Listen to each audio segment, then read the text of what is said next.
A nossa história é faz de conta ou é faz acontecer. O nosso livro, a nossa história é faz de conta ou é faz acontecer. No nosso livro, a nossa história é faz de conta ou é faz acontecer.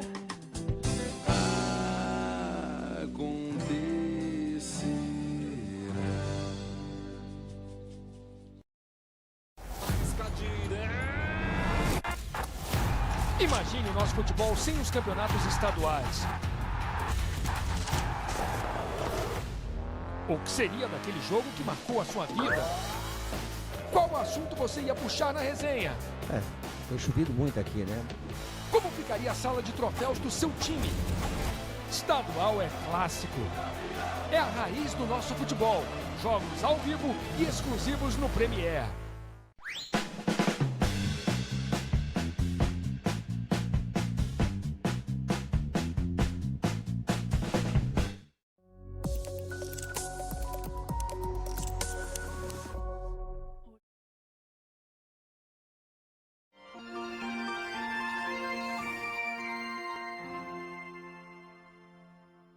Depois de 2 desabamentos de edificações em menos de uma semana, o governo do Distrito Federal anuncia 50 milhões para melhorias e manutenção. Mineradora Samarco lança programa de demissão voluntária e desligamentos. Estrada interditada no Espírito Santo pode alterar a rota de turistas mineiros rumo ao litoral capixaba. Mudança no comando da 8ª Companhia de Polícia Militar daqui da região. E ainda, que tal viajar em baixa temporada? As dicas de viagem você vê nesta edição do Revista Superi.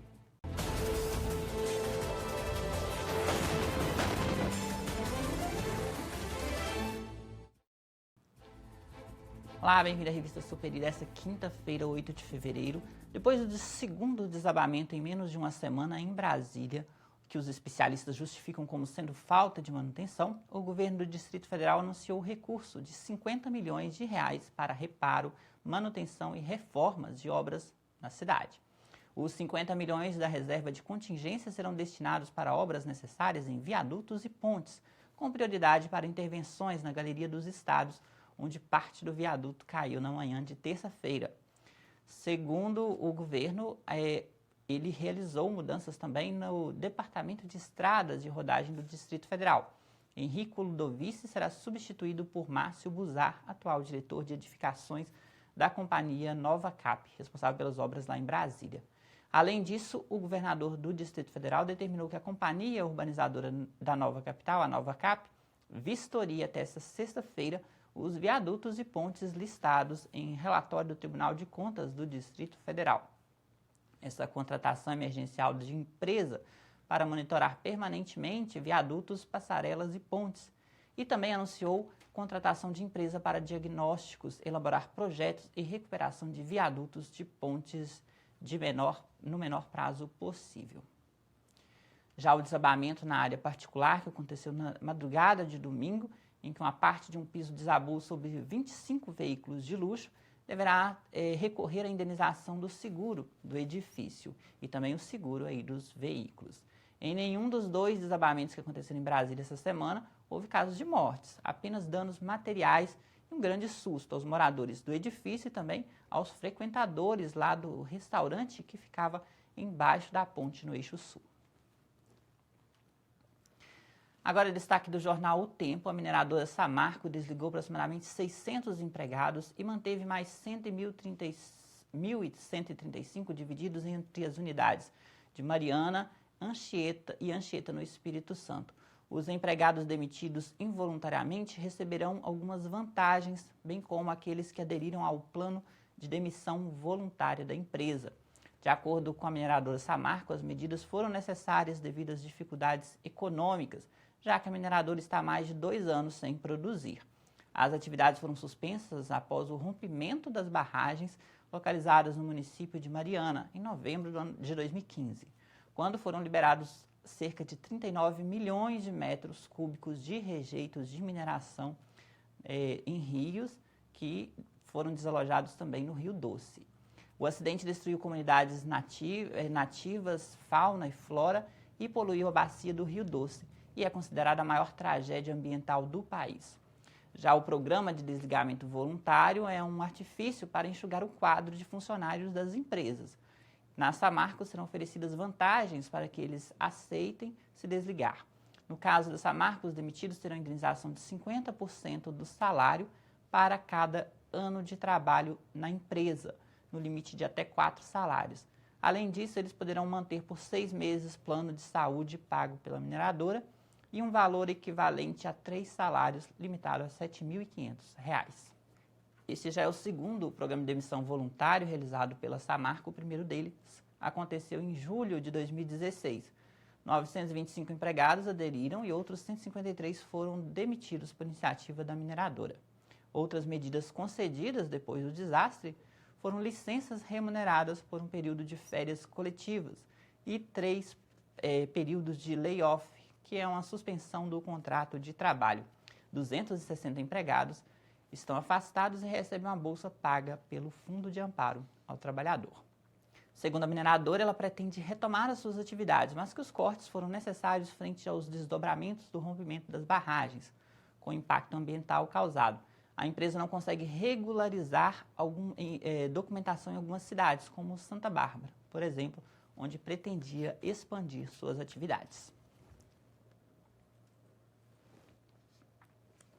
Agora, a previsão do tempo, que começa a se abrir em grande parte do país. As chuvas ficam menos intensas.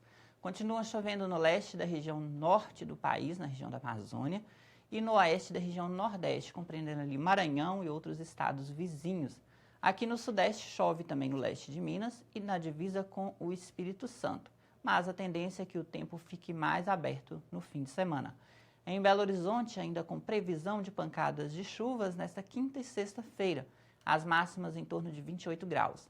Aqui em Valadares, depois da forte preocupação de ontem, em relação à cheia do Rio Doce, a água promete baixar nos próximos dias. Alguns bairros ficaram com ruas alagadas, como São Tarcísio, São Paulo e Santa Rita. As máximas em Valadares chegam a 32 nesta quinta e 30 graus nesta sexta-feira. Nós voltamos em instantes com a revista Superior. O Campeonato Brasileiro em Pesqueiros chegou em Goiás e no Paraíso Verde, peixe não faltou.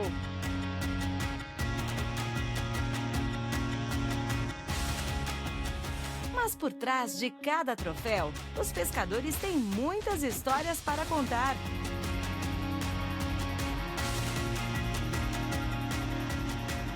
Sexta, às 9h30 na Fish TV.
Estamos de volta com a revista Superi. A BR-259, principal ligação entre Valadares e litoral capixaba, está interditada na altura de Colatina, no Espírito Santo, desde a tarde de terça-feira, por causa de pedras que rolaram de um barranco e caíram sobre a pista, na altura do quilômetro 83 da rodovia. A Polícia Federal vistoriou o local e o serviço da remoção de pedras é realizado pelo Departamento Nacional de Infraestrutura de Transportes, mas ainda não há previsão para que as pistas sejam liberadas. Caminhos alternativos podem ser feitos pela rodovia ES 466, entre os municípios de Baixo Guandu, Itaimbé e também Colatina. E aqui de Minas pode ser feito através de Mantena e Barra de São Francisco. Vai aumentar um pouco a viagem e para os veículos pesados, o caminho indicado pela Polícia Federal é passando pelas cidades de Itaguaçu e Santa Teresa. A 8ª Companhia de Polícia Militar de Minas Gerais, aqui na região leste de Minas, tem novo comando. O coronel Marcelo Fernandes tomou posse ontem. O coronel Marcelo Fernandes toma posse aos 48 anos. O novo comandante da região é natural da cidade de Juiz de Fora, na região da Zona da Mata Mineira, e agora assume a 8ª Companhia. Ele é formado em administração de empresas e com pós-graduação e especialização na área de segurança pública. O coronel Marcelo Fernandes atuou como oficial superior, foi chefe da seção de logística, chefe de seção de planejamento e emprego operacional da polícia, chefe do Estado-Maior e comandante do 43º Batalhão de Polícia Militar. Todas as funções foram exercidas na sede da 8ª Companhia, aqui em Valadares. Ele também comandou a 15ª Região da Polícia e a 24ª Companhia da Polícia Militar, em Nanuque. O oficial será responsável pelo comando do policiamento de 58 cidades aqui do leste de Minas, pertencentes à área de atuação da 8ª Companhia de Polícia Militar de Valadares e região. Nós voltamos em instantes com a revista Superi. Trabalhar numa oficina de customização e recuperação de carros deve dar a maior canseira. Bate, serra, corta, lixa, pinta. O que não dá para entender é que como pode, com tanto trabalho, está todo mundo sempre rindo.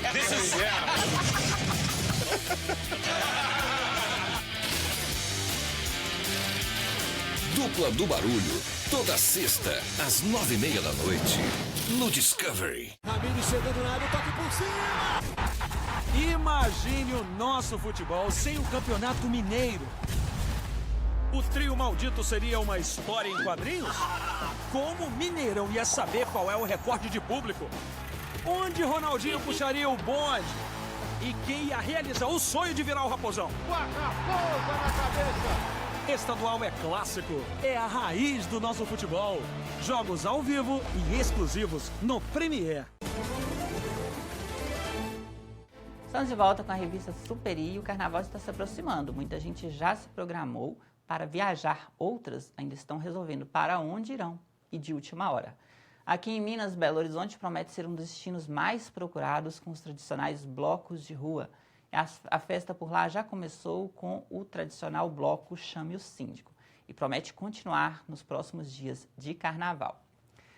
Mas para você que está sempre em busca de uma viagem, acaba deixando para última hora, por questões financeiras, também questões de companhia para viajar, o momento é de se programar para as viagens em 2018. Nós vamos ver algumas dicas agora do blog Que Tal Viajar, que fez uma lista bem bacana para a baixa temporada. Confere aí.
em março também começa o outono no hemisfério sul. O blog Que Tal Viajar preparou alguns destinos aqui do hemisfério sul que são bem atrativos.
Faça contato com a nossa produção pelo contato revistasuperi@gmail.com.